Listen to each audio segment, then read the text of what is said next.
Alors clairement, est-ce qu'au premier coup d'œil comme ça, tu croirais que c'est une porte blindée? Bon, là je me suis embarqué dans une galère. La porte, voilà, comme tu peux le voir, elle est juste ici.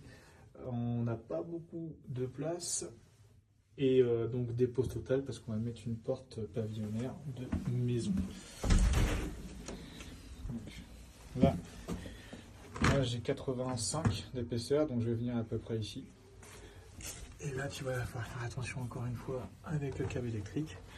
Là toute l'isolation extérieure a été refaite, donc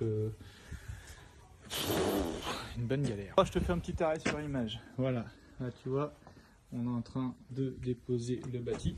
On a utilisé le multi-tool. Et là, tu vois, encore une fois, la maçonnerie est propre. Ça vient bien. Ça vient bien. Et surtout, comme le ravalement extérieur, l'isolation extérieure était refaite, de vraiment faire attention. C'est pour ça ce qu'on a fait, c'est qu'on a coupé là et en tapant pour décoller tranquillement. Et là, tu vois, on vient de faire la même chose. On a sectionné là.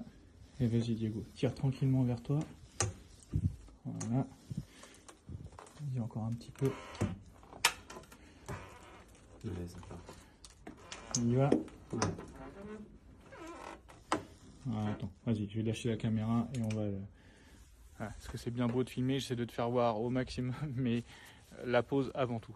Voilà, mission accomplie.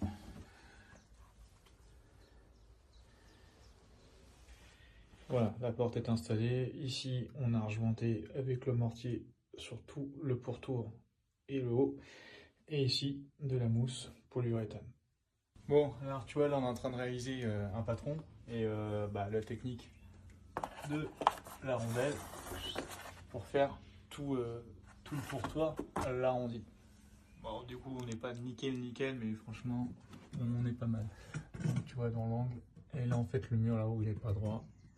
Et là, tu vois, au niveau, voilà, il y a un petit décalage, un petit coup de silicone, et puis voilà. Voilà, donc l'installation est terminée. Côté pommelle et côté serrure, et ainsi qu'en haut, on a remis des petits MDF. Là en haut, tu vois, j'ai refait donc l'arrondi, le petit MDF, etc. Donc là, comme tu peux le constater, hein, tout va être refait. Mon client est en train de remettre à neuf et les petits détails. Alors, tu vois ici, on a compensé un petit peu en hauteur parce que le tapis, s'il a besoin d'être changé, eh bien tu vois, il n'y aura pas de problème parce que là, il y a quand même de l'usure. Et en plus, regarde, tu vois, là, il fallait prévoir aussi la petite garde. Tu vois, là, je pêche. Hop, désolé, c'est pas grave, je tourne, mais regarde, tu vois, il y a le recouvrement de la porte. Donc là, j'ai l'épaisseur de mon doigt. Et si jamais mon client décide d'enlever la moquette ici, de remettre carrelage, enfin bref, du bois, peu importe, il y aura toujours la possibilité. D'où l'intérêt d'avoir rehaussé. J'ai rehaussé de 7 mm. Et regarde, franchement, est-ce que ça change pas d'allure? Clairement, au premier coup d'œil, est-ce que tu croirais que c'est une porte blindée? Je pense pas. Donne-moi ton avis, n'hésite pas à mettre un petit commentaire et dis-moi ce que t'en penses.